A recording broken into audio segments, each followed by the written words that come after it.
नमस्कार, आप देख रहे हैं जनादेश न्यूज। मैं हूं आपके साथ रश्मि त्रिवेदी। खबरें शुरू करने से पहले एक नजर हेडलाइंस पर। हेडलाइन के प्रायोजक है सुशीला चैरिटेबल ट्रस्ट, जहां लोकहित और विकलांग लोगों की सहायता करना ही है कर्म, जिसका एक ही नारा जनहित में योगदान कराना।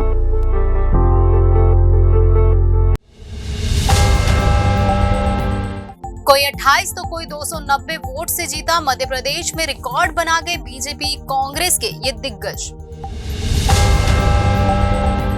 गहलोत की करीबी ने कांग्रेस की हार का ठीकरा मुख्यमंत्री पर फोड़ा। आलाकमान के साथ भी फरेब। कभी इंदिरा गांधी के साथ थे सिक्योरिटी चीफ आईपीएस से अब मिजोरम के बनेंगे सीएम। जाने लाल दुहोम कौन है। कांग्रेस को खली सिंधिया की कमी। लाडली बहनों का शिवराज को समर्थन। एमपी में बीजेपी की प्रचंड जीत के खास फैक्टर। मायावती ने 4 राज्यों के चुनाव परिणाम पर उठाए सवाल, बताया विचित्र। एक तरफा रिजल्ट को कहा रहस्यमय। राजस्थान में सबसे कम वोटों से जीते कांग्रेस के भगवान राम। जानिए बीजेपी के किस नेता के नाम रहा ये रिकॉर्ड। अब खबरें विस्तार से। मध्य प्रदेश विधानसभा चुनाव के नतीजे सामने आने पर सबसे छोटी जीत भारतीय जनता पार्टी के शाजापुर से प्रत्याशी अरुण भीमावत की रही। उन्होंने कांग्रेस के प्रत्याशी हुकुम सिंह कराड़ा को मात्र 28 वोटों से शिकस्त दी है। मध्य प्रदेश विधानसभा चुनाव के नतीजे सामने आ चुके हैं। राज्य में 163 सीटें जीतकर बीजेपी सरकार बना रही है। वहीं कांग्रेस के खाते में 66 सीटें गई है। एमपी में कुछ प्रत्याशी लाखों वोटों से जीते तो कुछ ऐसे रहे जो चंद वोटों से जीतकर विधानसभा पहुंचे हैं। आइए आपको बताते हैं कि मध्य प्रदेश में कम वोटों से जीतकर विधानसभा पहुंचने वाले नवनिर्वाचित विधायकों के बारे में। कांग्रेस के विवेक विकी पटेल ने बीजेपी के वारासीवनी से प्रत्याशी प्रदीप सिंह जायसवाल को 1003 वोटों से शिकस्त दी। वारासीवनी में 18 राउंड में वोटों की गिनती के बाद नतीजे जारी किए गए। मध्य प्रदेश विधानसभा चुनाव के नतीजे घोषित हो गए हैं। राज्य की मांधाता सीट बीजेपी के नारायण पटेल की जीत हुई है। नारायण पटेल ने कांग्रेस के उत्तम राजनारायण सिंह पूर्णे को 589 वोट से शिकस्त दी। मध्य प्रदेश विधानसभा चुनाव में राज्य की बहरी सीट की बात करें तो बहरी सीट पर कांग्रेस प्रत्याशी संजय उइके ने जीत दर्ज की है। संजय उइके ने भारतीय जनता पार्टी यानी बीजेपी के प्रत्याशी भगत सिंह नेतम को 551 वोटों से शिकस्त दी। वहीं दूसरी ओर मध्य प्रदेश विधानसभा चुनाव में राज्य की धर्मपुर सीट बीजेपी के कालू सिंह ठाकुर ने वहां जीत दर्ज की। कालू सिंह ठाकुर ने कांग्रेस के प्रत्याशी पांचीलाल मेड़ा को 356 वोटों से शिकस्त दी। मध्य प्रदेश विधानसभा चुनाव के नतीजे आ चुके हैं। रविवार 3 दिसंबर को हुई वोटों की गिनती के बाद राज्य की महिदपुर सीट पर कांग्रेस के दिनेश जैन बॉस को जीत मिली। दिनेश जैन बॉस ने बीजेपी के प्रत्याशी बहादुर सिंह चौहान को 290 वोटों से शिकस्त दी। मध्य प्रदेश विधानसभा चुनाव में सबसे छोटी जीत भारतीय जनता पार्टी के शाजापुर से प्रत्याशी अरुण भीमावत की रही। अरुण भीमावत ने कांग्रेस के हुकुम सिंह रकाड़ा को 28 वोटों से चुनाव में शिकस्त दी। राजस्थान चुनाव के नतीजे सामने आते ही अशोक गहलोत के ओएसडी ने गंभीर आरोप लगाए। उन्होंने कहा कि गहलोत के चेहरे पर उनको फ्री हैंड देकर उनके नेतृत्व में पार्टी ने चुनाव लड़ा और उनके मुताबिक प्रत्येक सीट पर वे स्वयं चुनाव लड़ रहे थे, लेकिन न उनका अनुभव चला और न ही जादू और न ही अताह पिंक प्रचार काम आया। इसी के साथ आलाकमान के साथ फरेब लगाया। राजस्थान में विधानसभा चुनाव परिणाम के बाद पूर्व मुख्यमंत्री अशोक गहलोत अब आलोचकों के निशाने पर है। कांग्रेस की हार को लेकर गहलोत को जिम्मेदार बताया जा रहा है। आलोचना शुरुआत उनके करीब ओएसडी लोकेश शर्मा ने की है, जो सियासत को हैरान कर रही है।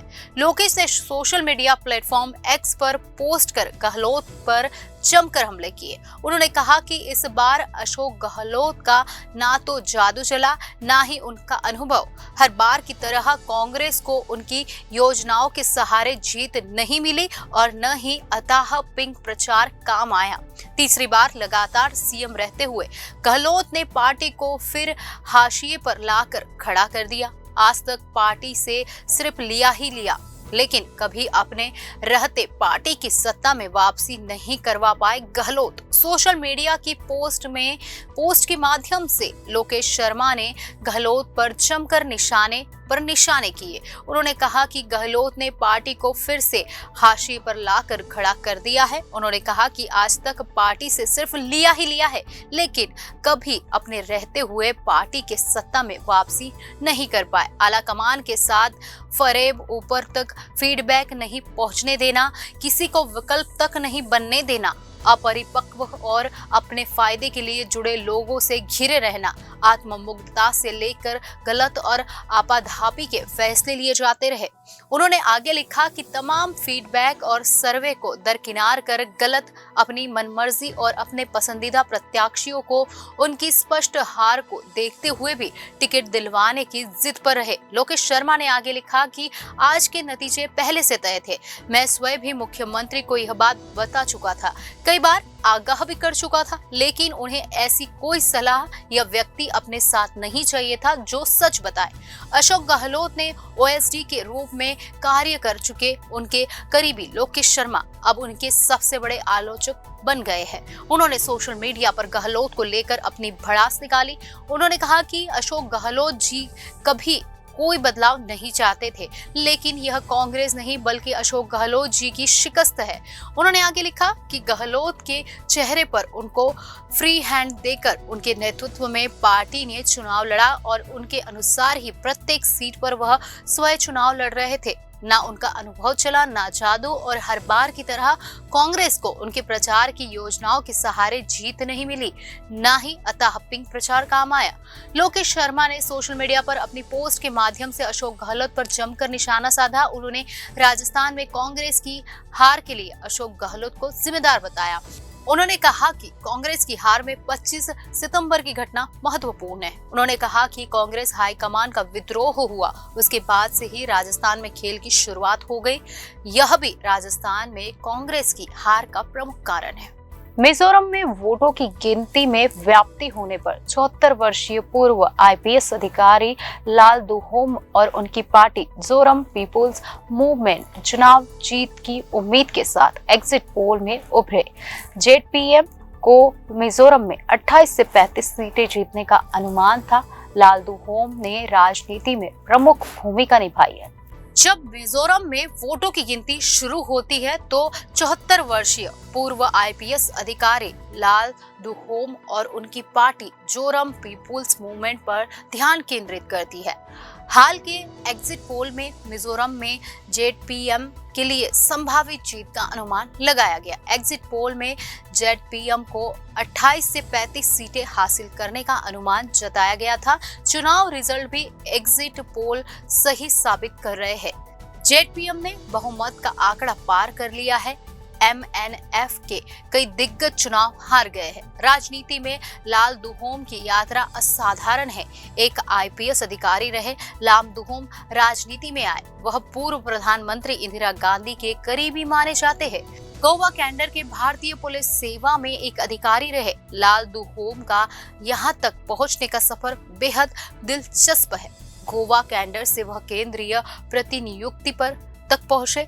बाद में वे राष्ट्रीय राजधानी में तत्कालीन प्रधानमंत्री इंदिरा गांधी की सुरक्षा के प्रभारी बने। मिजोरम से उप मुख्यमंत्री टावनलुया तुइचांग चुनाव हारे। लाल दुहोम ने रिटायरमेंट के बाद राजनीति में कदम रखा। लाल दुहोम ने जोरम पीपुल्स मूवमेंट की स्थापना की, एक राजनीतिक दल जो अब मिजोरम के राजनीतिक परिदृश्य में एक प्रमुख खिलाड़ी बन गया है। 1984 में लाल दुहोम ने लोकसभा में प्रवेश किया। हालांकि उनके राजनीतिक प्रक्षेप वक्र को एक महत्वपूर्ण चुनौती का सामना करना पड़ा जब वे दल बदल विरोधी कानून के तहत अयोग्य ठहराए जाने वाले संसद के पहले सदस्य बने।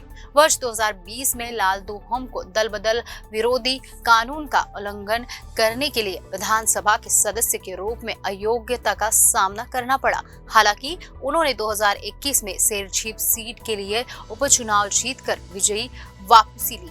पिछले विधानसभा चुनाव में लालदूहोम जेडपीएम के नेतृत्व वाले गठबंधन के लिए मुख्यमंत्री पद के उम्मीदवार के रूप में उभरे। मिजोरम के प्रति उनका लचीलापन और समर्पण किसी का ध्यान नहीं गया, जिससे राज्य के राजनीतिक विमर्श में एक प्रमुख व्यक्ति के रूप में उनकी स्थिति मजबूत हुई। मध्य प्रदेश ही नहीं, राजस्थान और छत्तीसगढ़ में भी बीजेपी ने शानदार जीत दर्ज की है। इसी के साथ सवाल उठने लगे हैं कि आखिर कांग्रेस से कहाँ गलती हुई। रिजल्ट के बाद कई फैक्टर ऐसे हैं जिससे पता चलता है कि बीजेपी ने एमपी में कैसे मारा मैदान। अब बताएंगे आपको ये भी। चुनाव प्रचार के दौरान मध्य प्रदेश की राजधानी भोपाल के होल्डिंग पीएम नरेंद्र मोदी के पोस्टरों से अटे पड़े थे।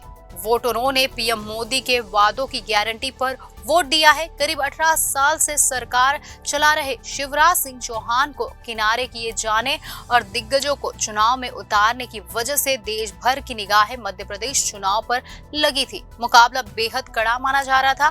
कांग्रेस एंटी इनकम्बेंसी को हथियार बना रही थी तो बीजेपी डबल इंजन के नारे के साथ मैदान में उतरी थी। पिछले विधानसभा चुनाव परिणाम में हार जीत का मार्जिन बहुत कम था। कांग्रेस ने 144 सीटें तो बीजेपी ने 109 सीटों पर कब्जा किया था। हालांकि रविवार को मध्य प्रदेश में बीजेपी की प्रचंड जीत ने शायद सबको चौंका दिया है। बीजेपी को भी चुनाव जीतने के ठीक बाद भोपाल की राजनीति के केंद्र में सीएम शिवराज सिंह ने पार्टी के जीत के लिए लाडली बहन का आभार जताया। चुनाव से कुछ महीने पहले शुरू की गई ये योजना बीजेपी के लिए गेम चेंजर बनकर सामने आई। चुनाव से कुछ महीने पहले ही अपने आंतरिक सर्वे की हकीकत जानने वाले बीजेपी ने महिला कार्ड पर दांव खेला। वैसे तो पिछले चुनाव में भी महिलाओं ने बम्पर वोटिंग की थी और बहुत कुछ बदल दिया था। इस बार की वोटिंग में 34 विधानसभा सीटें ऐसी रही जहां महिलाओं ने पुरुषों के मुकाबले ज्यादा मतदान किया। हालांकि कांग्रेस भी इस महिला वोट की ताकत से नावाकिफ नहीं थी। यही वजह है कि चुनाव से पहले लाडली बहना योजना और नारी सम्मान योजना को लेकर जिस तरह से दोनों पार्टियों में होड़ दिखी थी, महिला वोट को हासिल करने के लिए शिवराज सिंह की इमोशनल अपील और 1250 की मासिक किस्त कमलनाथ की चिट्ठी पर भारी पड़ी। मध्य प्रदेश में सवर्णों की आबादी महज 10% है और ओबीसी समुदाय सरकार बदलने की कुव्वत रखता है। ऐसे में ओबीसी को लुभाने वाले कांग्रेस का जातीय जनगणना और ओबीसी दांव उल्टा पड़ गया। राहुल गांधी ने कई बार अपनी चुनावी रैलियों में जिक्र किया था। इससे सवर्ण वोट बैंक भी कांग्रेस के हाथ से निकल गया। मध्य प्रदेश में पीएम मोदी के चेहरे पर चुनाव लड़ने का फायदा बीजेपी को दो तरह से हुआ। एक और जहां किनारे लगाए जाने के बाद शिवराज सिंह चौहान को महिला वोट और दूसरी ओर की सहानुभूति मिली। वही पीएम मोदी के फैक्टर ने भी बहुत काम किया। चुनाव प्रचार के सभी तरीकों पर पीएम मोदी का ही चेहरा था। प्रचार के होल्डिंग से लेकर चुनाव की गाड़ियों तक। कांग्रेस की पिछली सरकार सिर्फ 20 महीने ही चली। ज्योतिरादित्य सिंधिया के समर्थक और विधायकों ने बीजेपी का दामन थाम लिया था। पार्टी खुद को लगे इस नुकसान का काट ढूंढ नहीं पाई। वही टिकट बंटवारे से लेकर प्रचार तक के दौर में कांग्रेस के अंदर लगातार एक खेमेबाजी दिखती रही। खास तौर से कमलनाथ और दिग्विजय सिंह की गुटबाजी से जुड़ी वीडियो सोशल मीडिया पर दिखे, जिससे कैडर का मनोबल टूटा। माना जा रहा है कि टिकटों को लेकर, बंटवारे को लेकर इसी खेमेबाजी का पार्टी को खामियाजा उठाना पड़ा। पार्टी में युवा चेहरों की कमी और सिंधिया के जाने के बाद नेताओं की खाली हुई जगह भर नहीं पाई। आम आदमी पार्टी और समाजवादी पार्टी के लिए वोटरों ने दिल के दरवाजे बंद ही रखे। बहुजन समाज पार्टी प्रमुख मायावती ने 4 राज्यों के चुनाव परिणाम पर सवाल उठाए हैं। उन्होंने रविवार को आए चुनाव परिणाम को रहस्यमय और विचित्र बताया। चुनाव में मायावती ने भतीजे आकाश आनंद को बड़ी जिम्मेदारी सौंपी थी, लेकिन पार्टी का प्रदर्शन कुछ खास नहीं रहा। पार्टी प्रमुख ने अब रिजल्ट पर बड़ा बयान दिया है। उत्तर प्रदेश की पूर्व मुख्यमंत्री और बहुजन समाज पार्टी प्रमुख मायावती ने मध्य प्रदेश, राजस्थान, छत्तीसगढ़ और तेलंगाना के चुनाव परिणामों पर सवाल खड़ा कर दिया है। उन्होंने इस प्रकार के एक तरफा मुकाबले की संभावना नहीं जताई थी। इस कारण मायावती इन चुनाव परिणामों को विचित्र बता रही है। वे कह रही है कि इस प्रकार का चुनाव परिणाम अचंभित करता है। उन्होंने कहा कि जमीनी स्थिति अलग थी, लेकिन परिणाम अलग आया। यह एक रहस्यात्मक मामला दिखता है। मायावती ने चुनाव परिणाम के बाद चर्चा के नए विषय बनने की भी बात कही। दरअसल राजस्थान और मध्य प्रदेश में मायावती के भतीजे आकाश आनंद ने पार्टी की कमान संभाली थी। मायावती ने यहां पर पार्टी के प्रदर्शन को बेहतर होने की उम्मीद जताई थी, लेकिन दोनों ही राज्यों से पार्टी को निराशा झेलनी पड़ी। वही आकाश आनंद की लॉन्चिंग भी फीकी हो गई। राजस्थान विधानसभा चुनाव 2023 के नतीजे सामने आ चुके हैं। बीजेपी 115 सीटें जीतकर राजस्थान में सरकार बना रही है। वही कांग्रेस पार्टी के खाते में 69 सीटें गई है। राज्य में इस बार हुए चुनाव में कुछ रिकॉर्ड भी बने हैं। इनमें से एक रिकॉर्ड है सबसे कम वोटों से जीत का। राजस्थान विधानसभा चुनाव के नतीजे रविवार 3 दिसंबर की देर रात तक सामने आ गए। राज्य की 115 सीट पर बीजेपी की कमल खिल गया। वही कांग्रेस के हाथ सिर्फ 69 सीट ही लगी। इस चुनाव में बीजेपी कांग्रेस के कई प्रत्याशियों ने बड़ी जीत दर्ज की। वही कई प्रत्याशियों की जीत का अंतर बहुत कम रहा। ऐसे में हम आपको राज्यों की उन 7 सीटों के बारे में बताएंगे जहां जीत का अंतर 1000 वोट से भी कम रहा। राजस्थान चुनाव के नतीजों में जयपुर जिले में बड़ा फेरबदल देखने को मिला। जयपुर की सबसे हॉट माने जाने वाली हवा महल पर बीजेपी के बाल मुकुंदाचार्य ने जीत दर्ज की। हालांकि बाल मुकुंदाचार्य की जीत का अंतर भी 1000 वोटों से कम रहा। उन्होंने अपने प्रतिद्वंदी कांग्रेस प्रत्याशी आर तिवारी को 974 वोटों से हराया। राजस्थान के बाड़मेर जिले की बायतू विधानसभा सीट पर कांग्रेस के हरीश चौधरी ने जीत दर्ज की। हरीश चौधरी ने हनुमान बेनीवाल की राष्ट्रीय लोकतांत्रिक पार्टी के प्रत्याशी उम्मेदा राम बेनीवाल को 910 वोटों से हराया। इस सीट पर बीजेपी तीसरे नंबर पर रही।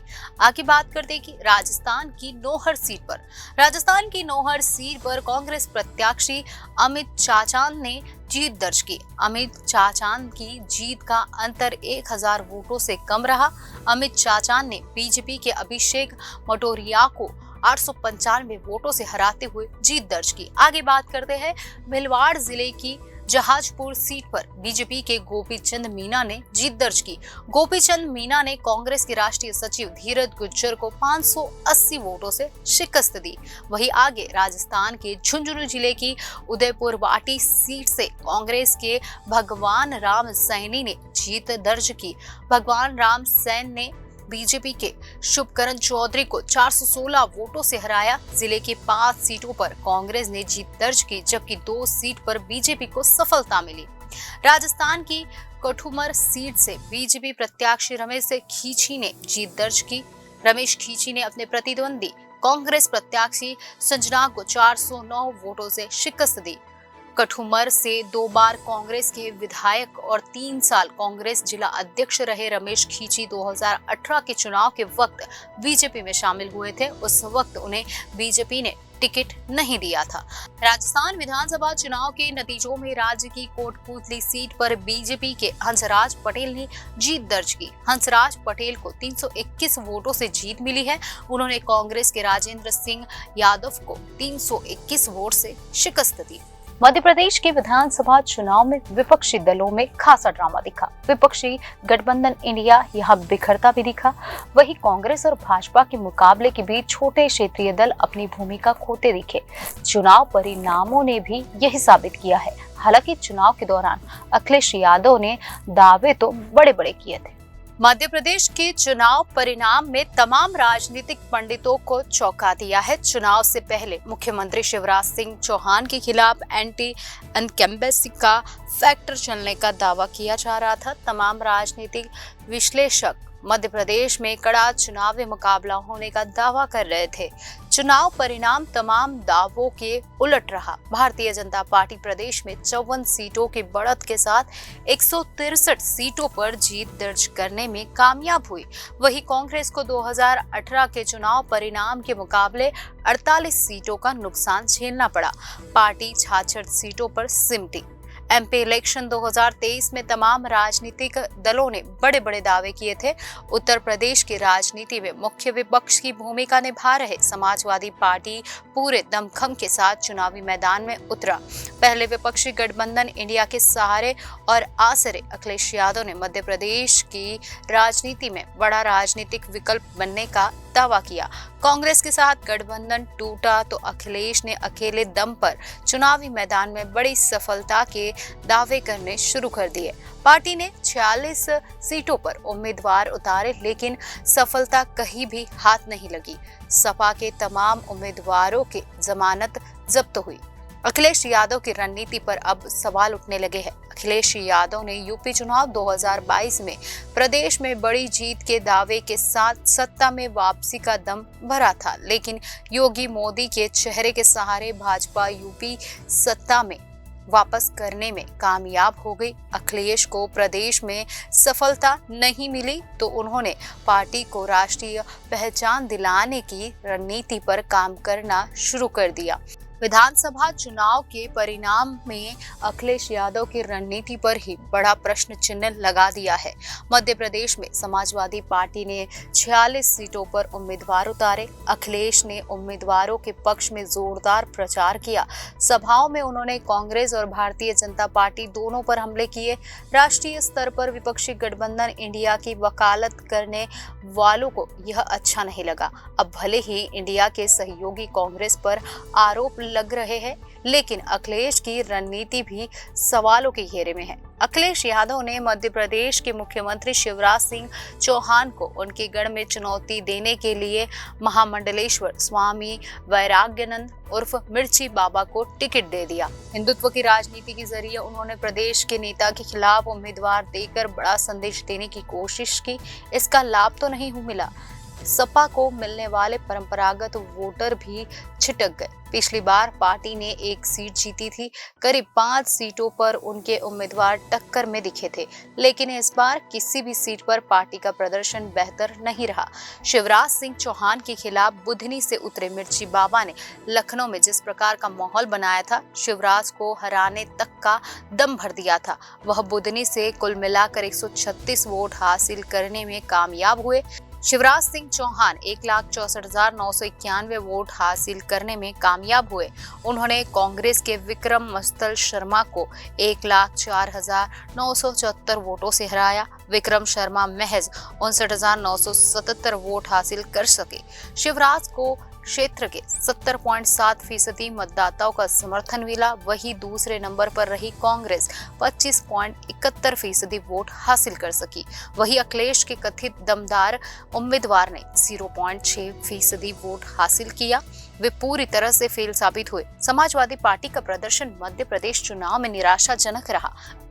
पार्टी के प्रदेश की 46 सीटों पर उतरे उम्मीदवारों में से किसी ने जीत हासिल करने में कामयाबी नहीं पाई। एमपी चुनाव में सपा को महज 0.46% वोटरों के वोट मिले। प्रदेश में पार्टी का खाता नहीं खुल पाया। प्रदेश में भाजपा और कांग्रेस के अलावा भारत आदिवासी पार्टी ही एकमात्र दल रही जिसके एक उम्मीदवार जीत दर्ज करने में कामयाब रहे। अखिलेश यादव की सपा प्रदेश में नोटा के कुल मिले वोट प्रतिशत 0.98% के आधे से भी कम वोट हासिल कर पाई। मुलायम सिंह यादव के निधन के बाद यह पहला प्रदेश का चुनाव था जहां सपा ने पूरा जोर लगाया। इसमें पार्टी को कोई खास कामयाबी नहीं मिल पाई। अखिलेश यादव पीडीए यानी पिछड़ा दलित अल्पसंख्यक की राजनीति को जमीन पर उतारने की रणनीति के साथ चुनावी मैदान में थे। वे एक साथ कांग्रेस और भाजपा को पीडीए की जमीन पर धराशायी करने का दावा कर रहे थे, लेकिन रणनीति में बड़ी चूक ने उन्हें फायदा नहीं दिलाया। मध्य प्रदेश के राजनीतिक जानकारों का दावा है कि समाजवादी पार्टी ने बिना समीकरणों को समझे टिकट बांट दिया। इसका उन्हें नुकसान झेलना पड़ा। पार्टी अपने मजबूत पक्ष को भुनाने में कामयाब नहीं रही। पहले माय समीकरण के जरिए प्रदेश के यूपी से सटे भागों में पार्टी प्रभाव छोड़ने में सफल होती थी, लेकिन इस बार पीडीए का फॉर्मूला काम नहीं आया। इसका कारण प्रदेश में पिछड़ा वर्ग से आने वाले सीएम शिवराज सिंह चौहान रहे। जातीय जनगणना का मुद्दा भी इसी कारण प्रभावी नहीं रहा, क्योंकि यहाँ पर सीएम से लेकर पीएम तक इसी वर्ग से आते लोगों को दिखे। ऐसे में उन्हें विकल्पों की तरह जाने की जरूरत नहीं है। मध्य प्रदेश के जातीय समीकरण को देखें तो यहाँ पर यादव जनसंख्या ठीक ठाक है। एक रिपोर्ट्स की माने तो उस रिपोर्ट्स के आधार पर करीब 12 से 14% आबादी यादवों की है। मध्य प्रदेश का बहुतायत यादव समुदाय भाजपा का परंपरागत वोटर रहा है। प्रदेश के करीब 80 से 90 लाख आबादी को साधने की कोशिश मुलायम सिंह करते रहते थे।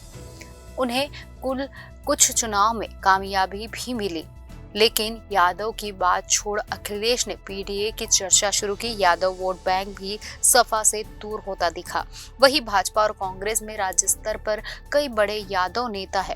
कांग्रेस ने तो अरुण यादव को बुंदेलखंड संभाग की जिम्मेदारी सौंपी थी। वही भाजपा में शिवराज सरकार के मंत्री मोहन यादव का रसूख पड़ा है।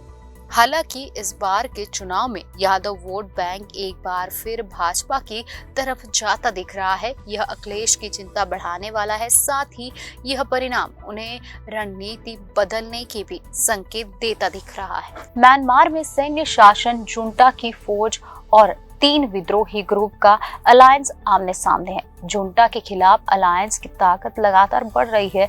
सैन्य और आर्थिक दोनों मोर्चों पर विद्रोही जुंटा पर भारी पड़ रहे हैं।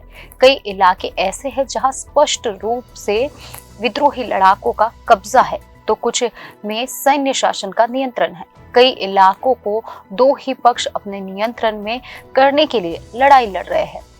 म्यांमार में बीते कुछ समय में जुंटा सेना और शासन विरोधी ताकतों के बीच सीधी लड़ाई हो रही है।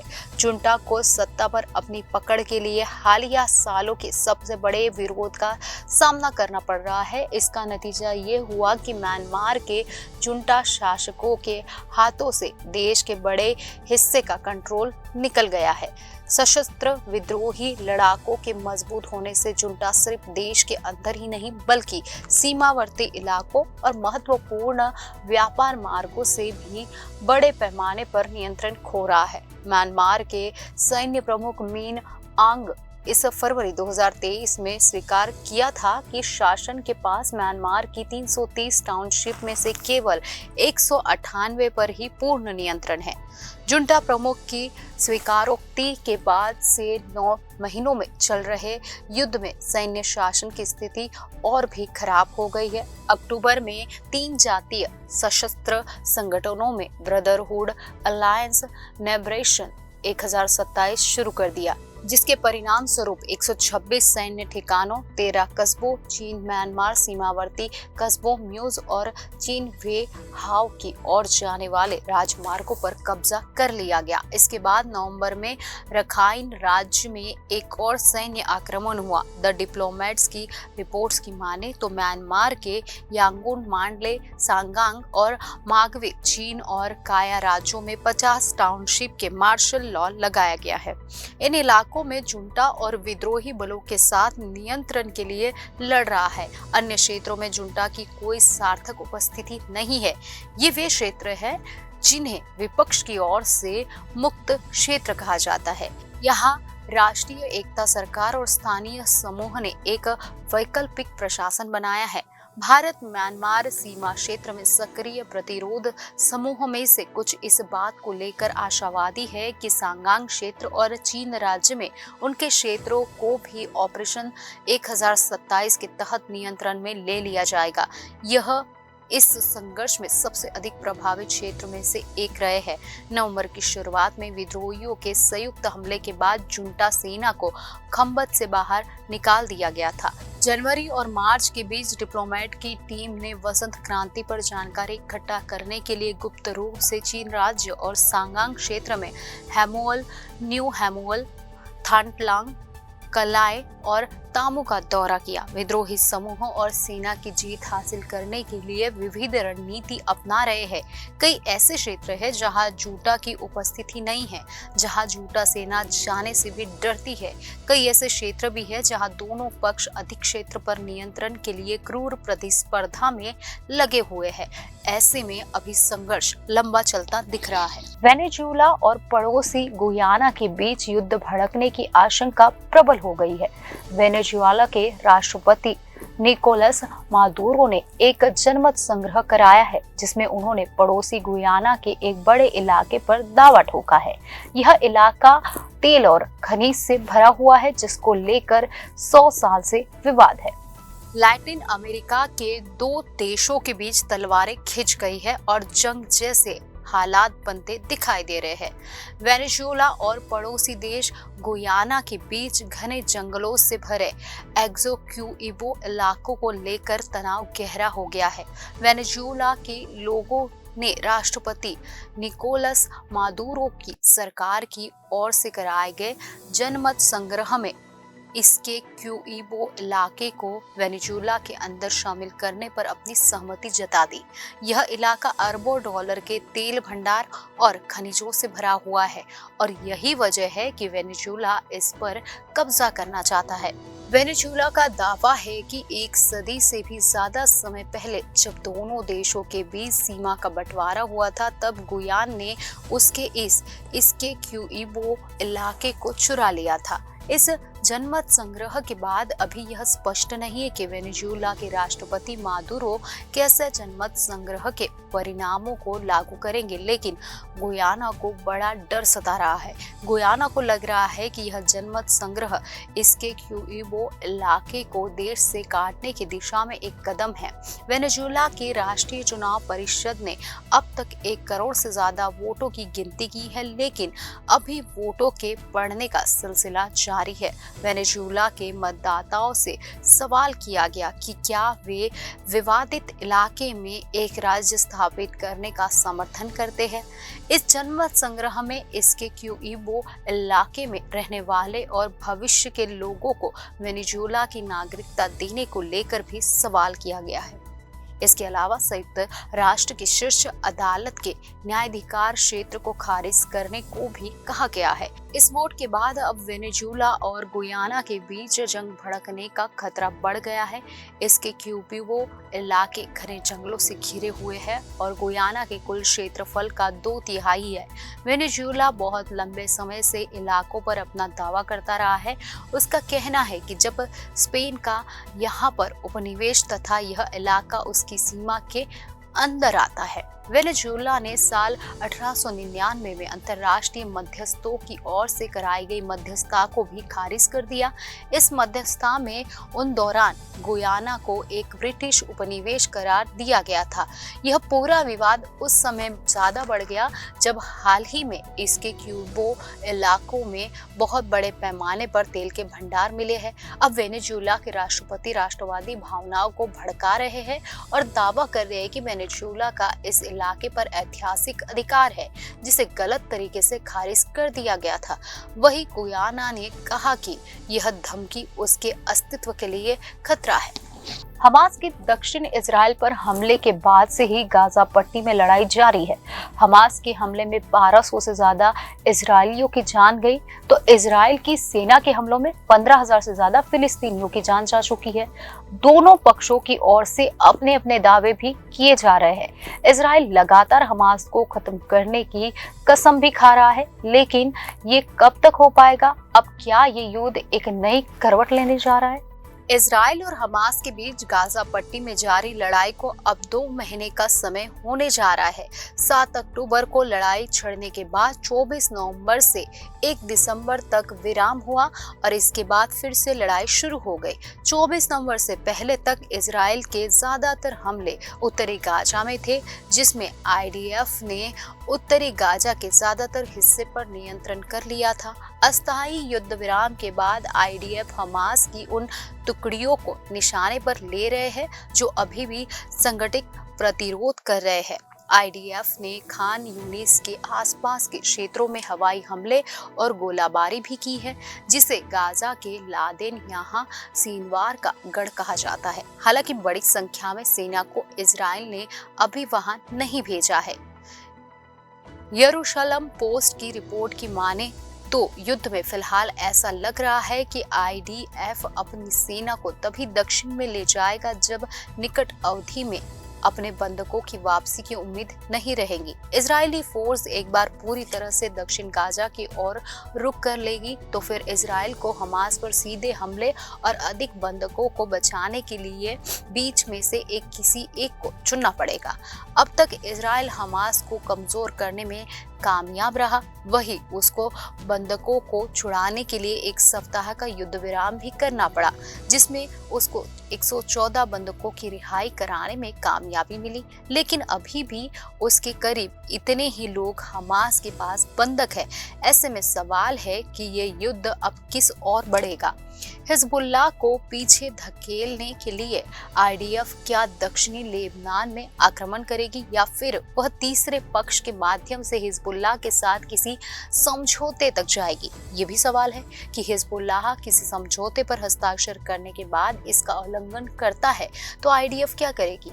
हमास की हार या हिजबुल्लाह के बारे में रणनीतिक निर्णयों से पहले इजरायली नागरिक जानना चाहते हैं कि सेना उनके घरों पर रॉकेट हमलों के खतरों को कैसे रोकेगी। ऐसे में आने वाले दिनों में दक्षिण गाजा में इजराइल में की कार्रवाई पर सभी की निगाहें होंगी।